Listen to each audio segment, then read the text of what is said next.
सीमा पर सन्नाटा, क्या शुरू हुआ नया दौर भरोसे का? भारत चीन की बढ़ती नजदीकियों के पीछे क्या है बड़ा खेल? नमस्कार, मैं हूं इशिका त्यागी और आप देख रहे हैं इंडिया डेली का डिजिटल प्लेटफॉर्म। नमस्कार, मेरा नाम है जिया कौशिक। भारत और चीन के रिश्तों में एक नया मोड़ आता नजर आ रहा है। सालों से चली आ रही सीमा पर तनातनी के बीच अब दोनों देश बातचीत की राह पर लौटते दिख रहे हैं। सीमा नियंत्रण को लेकर भारत और चीन ने सक्रिय बातचीत जारी कर सहमति जताई है।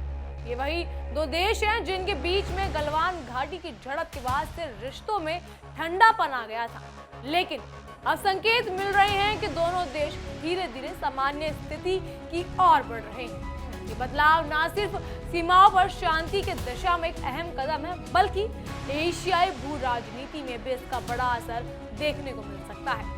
बिल्कुल, रिपोर्ट्स के मुताबिक हाल ही में भारत और चीन के बीच सीमा विवाद पर विस्तृत बातचीत हुई है। ये बातचीत पश्चिमी सीमा क्षेत्र में नियंत्रण और प्रबंधन के मुद्दों को लेकर की गई। चीनी रक्षा मंत्रालय ने बयान जारी कर कहा कि दोनों पक्षों ने सीमा नियंत्रण से जुड़े मसलों पर गहन और सक्रिय संवाद किया है। मंत्रालय के मुताबिक भारत और चीन ने यह भी तय किया है कि वे सैन्य और कूटनीतिक चैनलों के जरिए संवाद बनाए रखें, ताकि किसी भी गलतफहमी या तनाव को बातचीत के जरिए दूर किया जा सके। ये बयान ऐसे वक्त में आया है जब दोनों देशों के बीच लंबे समय से जमी बर्फ अब पिघलती नजर आ रही है। बिल्कुल इशिका, हालांकि भारतीय विदेश मंत्रालय की ओर से इस बातचीत पर औपचारिक प्रतिक्रिया का इंतजार है, लेकिन कूटनीतिक गलियारों में इसे एक सकारात्मक संकेत के तौर पर देखा जा रहा है। पिछले 5 वर्षों में दोनों देशों के बीच जो तनाव देखने को मिला, उसके बाद ये कदम रिश्तों में नई जान फूंक सकता है। भारत और चीन के बीच हाल ही के महीनों में जिस तरह से संवाद की बहाली और व्यापारिक रिश्तों में सुधार की कोशिश की जा रही है, उससे ये साफ होता है कि दोनों देश एक दूसरे के साथ सहयोग की नई दिशा तलाश रहे हैं। और अब इस बदलाव के पीछे कई कारण बताए जा रहे हैं। दरअसल अमेरिका और उसके राष्ट्रपति डोनाल्ड ट्रंप की ओर से चीन पर लगातार बढ़ाए जा रहे व्यापारिक प्रतिबंधों और चेतावनियों ने बीजिंग को एक नए रणनीतिक सोच की ओर धकेला है। अब चीन अपने एशियाई पड़ोसियों के साथ रिश्ते सुधारने पर ध्यान दे रहा है और भारत इसमें उसकी प्राथमिकता बन गया है। बीजिंग की ये नई कूटनीतिक चाल एशिया में बढ़ते अमेरिकी प्रभाव को संतुलित करने की कोशिश के रूप में भी देखी जा रही है। हाल ही में भारत और चीन के बीच सीधी उड़ानों की बहाली ने इन रिश्तों में नई जान डाल दी है। 5 साल के लंबे अंतराल के बाद कोलकाता से चीन के गवांगजू के लिए इंडिगो एयरलाइंस की सीधी उड़ानें शुरू की गई। ये न सिर्फ आर्थिक बल्कि राजनीतिक दृष्टि से भी बेहद अहम माना जा रहा है। दोनों देशों के बीच यात्रियों और व्यापारिक प्रतिनिधियों का सीधा संपर्क बढ़ने से संवाद और समझ दोनों को बल मिलेगा। ये कदम दोनों देशों के रिश्तों में भरोसे की बहाली का प्रतीक माना जा रहा है। और अब इसी बीच नई दिल्ली स्थित चीनी दूतावास ने इस उड़ान की बहाली को द्विपक्षीय रिश्तों में एक महत्वपूर्ण मील का पत्थर बताया। दूतावास ने कहा कि ये कदम दोनों देशों के बीच बढ़ते भरोसे और सहयोग का प्रतीक है। वहीं भारत की ओर से भी इस पर सकारात्मक संकेत मिले हैं। पीएम मोदी की हालिया चीन यात्रा ने इस सहयोग को और मजबूत किया। लंबे अंतराल के बाद पीएम मोदी ने चीन का दौरा किया था और वहां आयोजित एससीओ सम्मेलन में हिस्सा लिया था। बिल्कुल इशिका, क्या लगता है इशिका, इन सब के बाद क्या अब भारत और चीन के रिश्ते सुलझ सकते हैं? बिल्कुल ऐसा हो सकता है, क्योंकि जिस तरीके की तस्वीरें एससीओ समिट से सामने आई, जहां पीएम मोदी, चीनी राष्ट्रपति शी जिनपिंग और रूसी राष्ट्रपति पुतिन यानी आरआईसी का अगर हम ये फॉर्मेट देखें तो जो ये तस्वीरें वहां से सामने आई, तो अब इससे ये कयास लगाए जा रहे हैं कि भारत और चीन के रिश्ते अब बेहतर हो रहे हैं। बिल्कुल इशिका, प्रधानमंत्री मोदी और चीनी राष्ट्रपति शी जिनपिंग के बीच इस दौरान हुई मुलाकात को कूटनीतिक दृष्टि से ऐतिहासिक माना जा रहा है। दोनों नेताओं ने द्विपक्षीय संबंधों को नई दिशा देने की बात कही।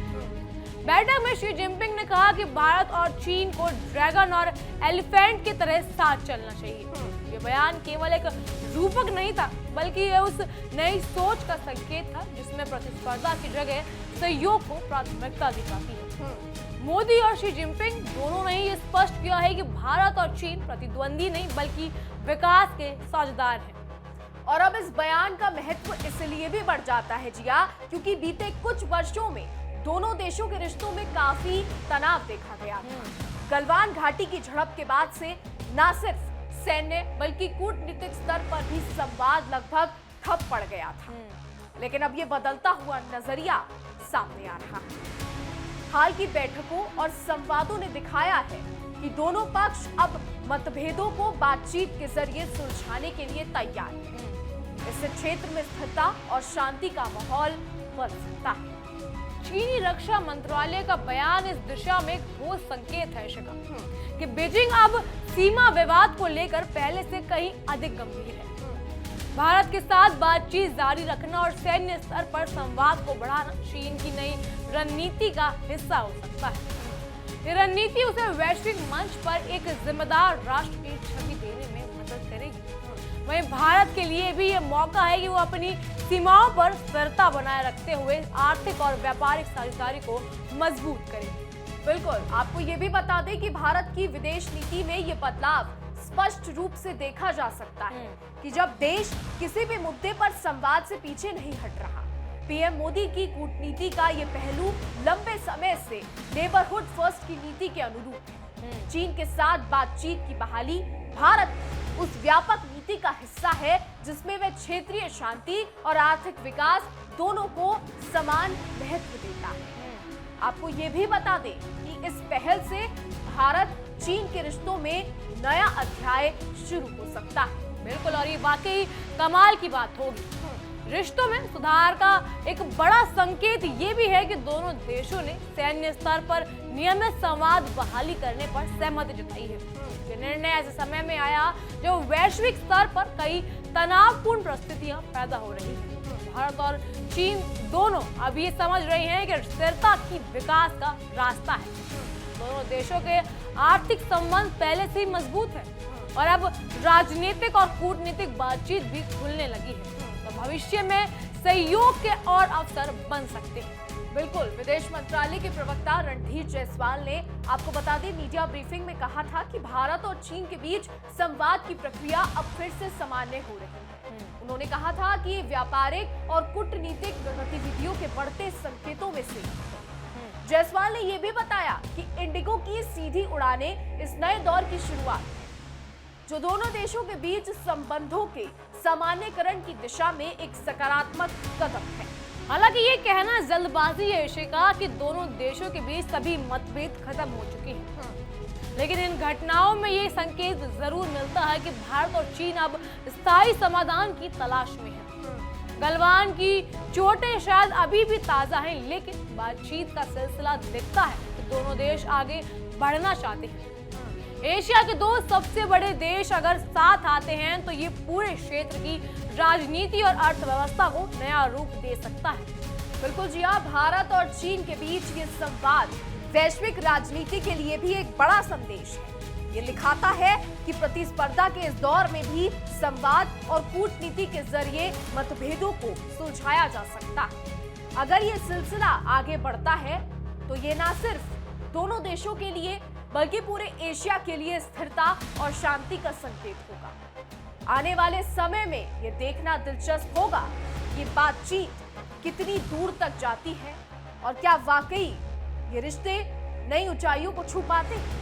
अब ये सब आने वाले समय में ही पता लग पाएगा कि चीन और भारत के रिश्तों में और क्या नए मोड़ आते हैं, एशिया में और क्या कुछ होता है, क्योंकि चीन और भारत दोनों ही काफी बड़े देश हैं, काफी विकसित देश है। तो अब देखना होगा कि क्या कुछ आने वाले समय में होता है। फिलहाल हमारी आज की रिपोर्ट में बस इतना ही। आपकी इस पर क्या राय है? चीन और भारत के बीच जो ये रिश्ते हो रहे हैं, सुधर रहे हैं या ये कहे कि अच्छे हो रहे हैं, इस पर आपकी क्या राय है? और चीन पर आप क्या सोचते हैं, ये हमें कमेंट के जरिए जरूर बताइएगा। और देश और दुनिया की तमाम बड़ी खबरें जानने के लिए देखते रहिए इंडिया डेली और हमारी खास पेशकश तहकीकात, हर खबर की तह तक।